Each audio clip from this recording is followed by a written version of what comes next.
In4talk with Lethu Mlonzi. Good afternoon and welcome to In4talk. My name is Lethu and I'm very honored to be joined by two guests today. Ms. Xabisa James. Hi everyone. And Mr. Litemba Muku. Hi guys. Thank you for joining me this afternoon. I think, as we know, there are a lot of things that are happening in South Africa currently. I just, from the cuff of my thought, let me put it like that, just recently we saw that South Africa was just given a junk status, and a lot of people are talking about it. Some of the people don't understand what are the implications of junk status. But I am more interested in what recently came out from social media, and I want to ask our audience to just take a look at this pic. Is what actually we're discussing about. Now,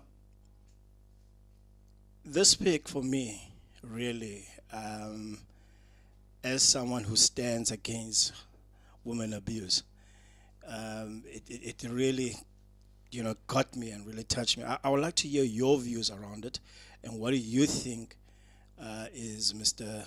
Zapiro trying to, what is his message towards us regarding this pic? Well, if I can start, I didn't think about it the way you just actually put it.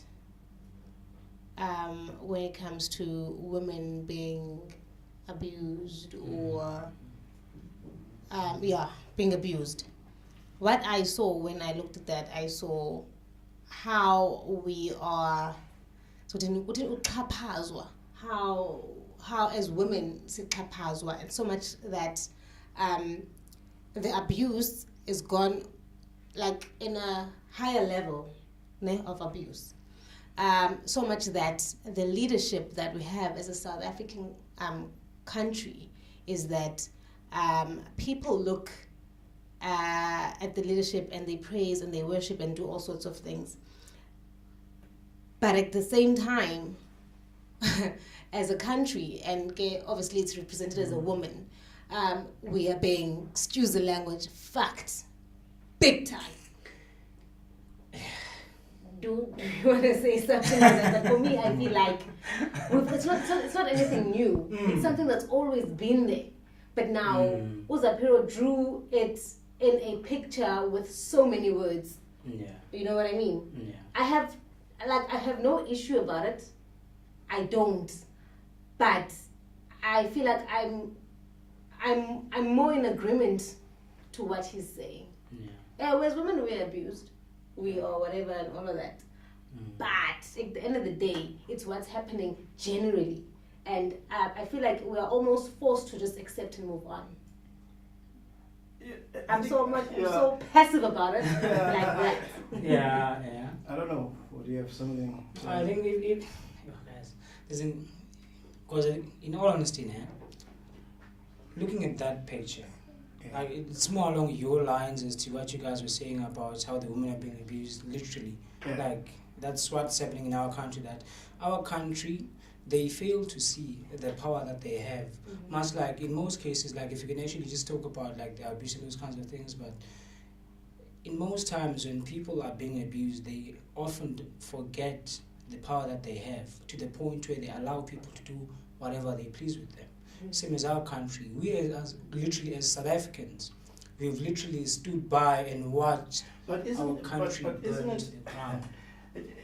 It's very interesting in a way that, isn't it though,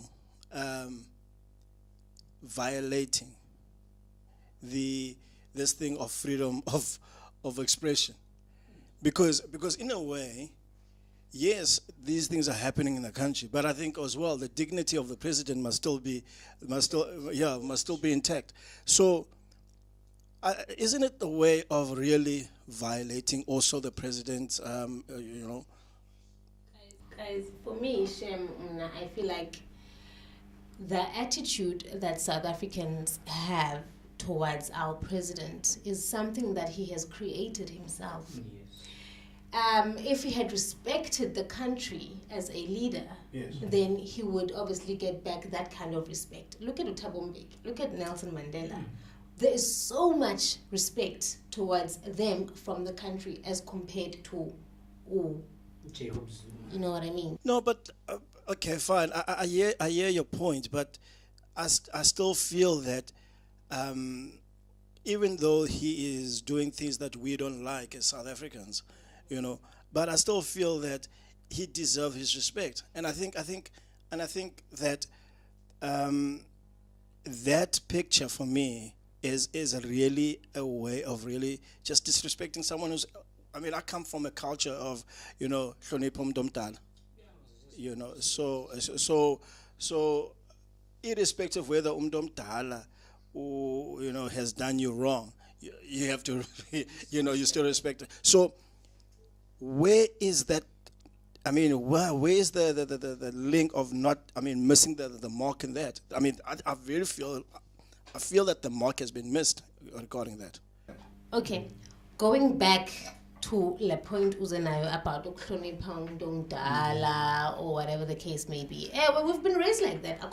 There is no black South African child who has not grown up to be taught about respect, more especially umuntu ongangawo. In the Bible it even says, respect your mother and father for your days to be longer. You know what I mean? But also at the same time, if you see another old person disrespecting another old person, because leadership, they're pretty much all the same age, and they are disrespecting each other. If now this thing that you're saying, this statement that you're saying about respect is based on the EFF leadership towards the ANC leadership. Did it have to be a woman that is actually been violated like that? Did it have to be? Because really, for me, as someone who is really against a woman abuse, for me that really promotes a culture to say this is how women must be treated. If I can just say something there, you must understand something. First of all, Zaipiro is an artist. Like one of the few ways he could have actually presented what's happening in our country was it's either the flag which represents our nation is being violated, or something that in fact is able to touch a nerve in each and every South African in our country, because we know that women abuse is a very big issue in our country. Now, what best way to actually represent and actually in an abstract way say that our country is being violated? Moreover, just like economics, socio-economic conditions, like literally our country is going into ruins. Now, what better way to actually express that? Because we are not at war. We are not in a state where our country is a slump, but our country has issues that are so fundamental that he felt the need to represent that by saying that our country is vulnerable. And our country is being violated. Our country is feeling helpless. You know, and for me, it does speak volumes, but not in a negative way, but in the light of things, in that we must see this for what it is, in that our country is being abused, it's being violated. How is the country being abused? In that picture, standing alongside the other parties that are standing there in that picture is not an outsider to our country. It is one of our, literally our president is standing in that picture and is waiting in line to abuse South Africa. Which is something he's done before. Exactly. That's the other thing. And to a woman. So for him, it's like second nature. Let's screw. It's second nature. I'm sorry, but it's what I believe. It's what I've seen. It's what I've learned. Yeah. It is what it is. Okay. And how then do we move from this where? How can our voices then be of collective? How do we move from this image of this president is screwing us over to something that we can say, let's look at also a positive out of this thing, and work with the positive to make things better, because at the moment we are really in a situation where we don't want to see ourselves in. Now, how do we stop provoking? Is the question. How do we stop provoking? For me, to answer that, it starts with identifying the problems, not a problem, because you must understand one thing, that in our nation currently, in fact today, that there are strikes all over the country, there are boycotts, there's which exactly would come to my next. In fact, you hit me on the nail, because I was going to have my follow-up question to what I asked is that currently right now there are a whole lot of strikes that are happening because of this president. Yeah, because of this president. Let's not put it under the carpet. It's because of this president. You as youth, I mean, if the youth of 1976 could get together and do something and say, look, we want to do away with the Afrikaans language being taught in classrooms. What is the youth doing now? What is the youth doing now to say, we need a collective voice to say this president is screwing us over? Look, our youth brother, all I can say to you, youth as a South Africa at the present moment is doing fuck all. Is doing jack shit. Instead, they want to... They're ranting.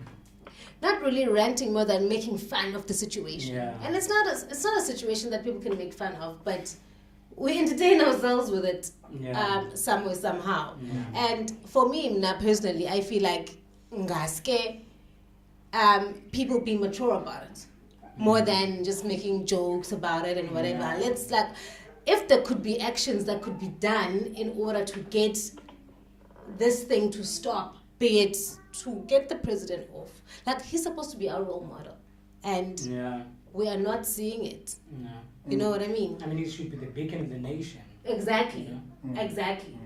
But I feel like instead he's just a clown. Ooh, jumping jack.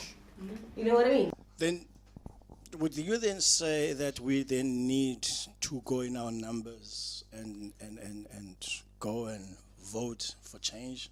This literally starts with what we're doing now, having conversations about the problems that we actually have in our country. And having identified those problems, then we're able to say, listen, as the youth of our nation in this day and age, what platforms, what tools do we have to that we can actually utilize to actually see change, to get change, as opposed to just having this, the issues of our country become conversation starter on a tavern, a beat, like a chatting session at the office during a tea break. Let it be something that is actually constructive, that is literally, I think the best way to put it is to say that it should be something that is put down on paper and not just something that we're always thinking about, that things should change, things are not okay, things are not right, but something that should be put down with proper steps as to how to move forward.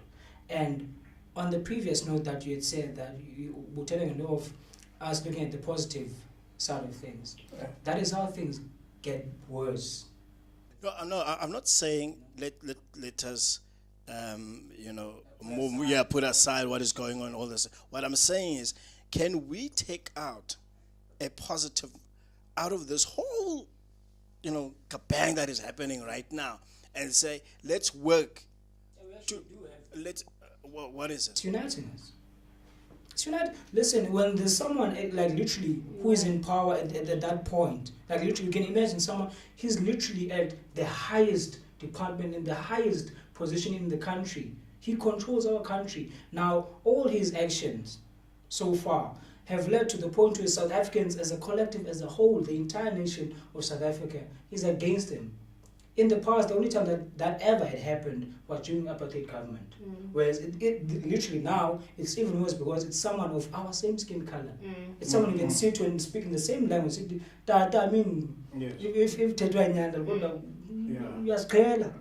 Because now we put you in power. Yes, you might say, well, that I worked hard, it did this, was in the struggle and all of that, but the people of the nation put him in power so that he can take the country from one point to the next, and the next point should be better than the last one. I want to come back to the when I started my intro in this thing. We are in the chunk status, right? And I'm sitting with two people here who are in business. You know, what implication does the status of South Africa have with you being young entrepreneurs? Were striking at Sunroll earlier on today. It made me wonder, are we not getting jobs because of the status of the country? No, but are we not getting jobs because of the influence the United States president has? What's going on? Is the money there? Why are black entrepreneurs not getting the work? But before you even got to a place where we are right now, the black entrepreneurs have not been getting work. So we cannot blame what is currently happening now to the fact that black entrepreneurs are not getting work.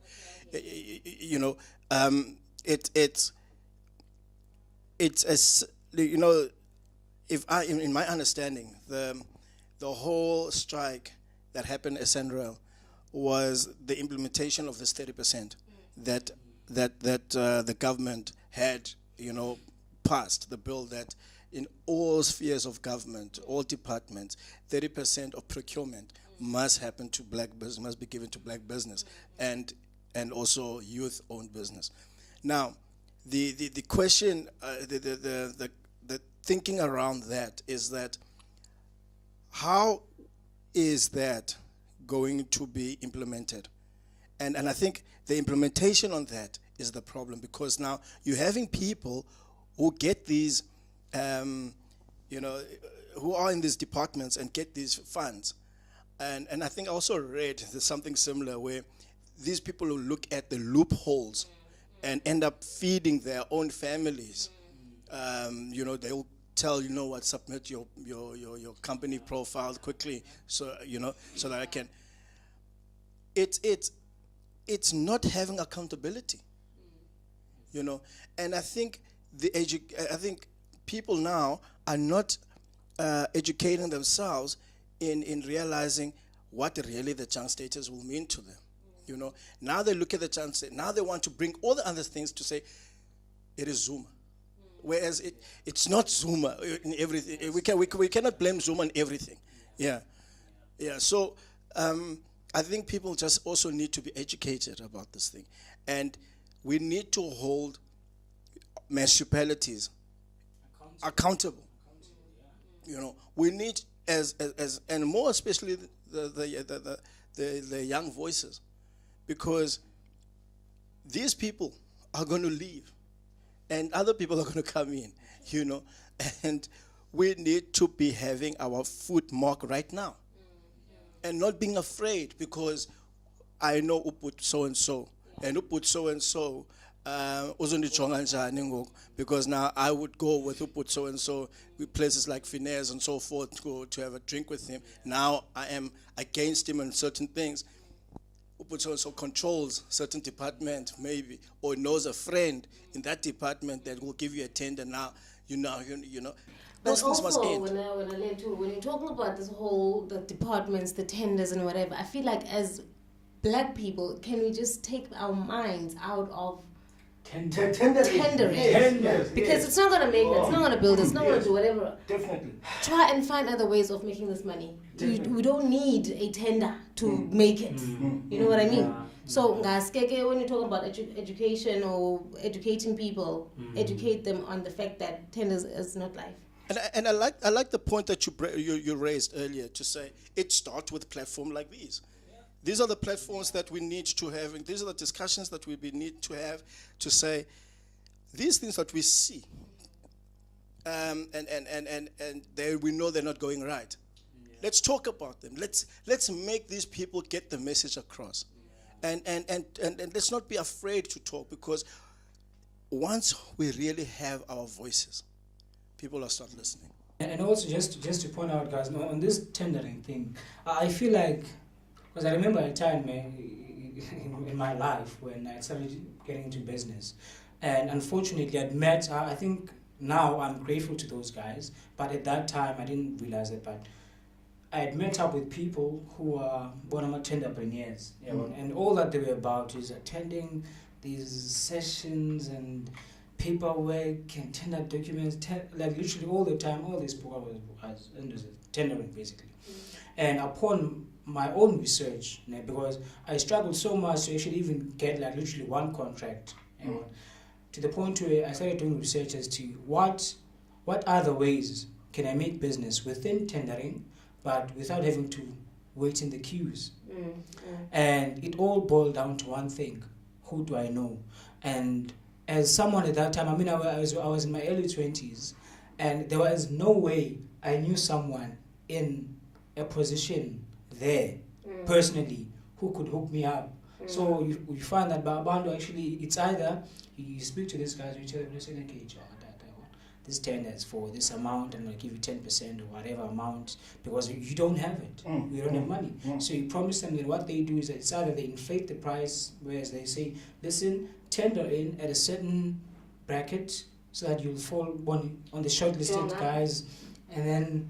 This thing you're saying, guys, I wouldn't even give it a second thought because it's been done by leaders. I wouldn't give it a second thought. If you said to me, here is 500K, submit this thing and give me this much, I would not think twice about it. I would do it.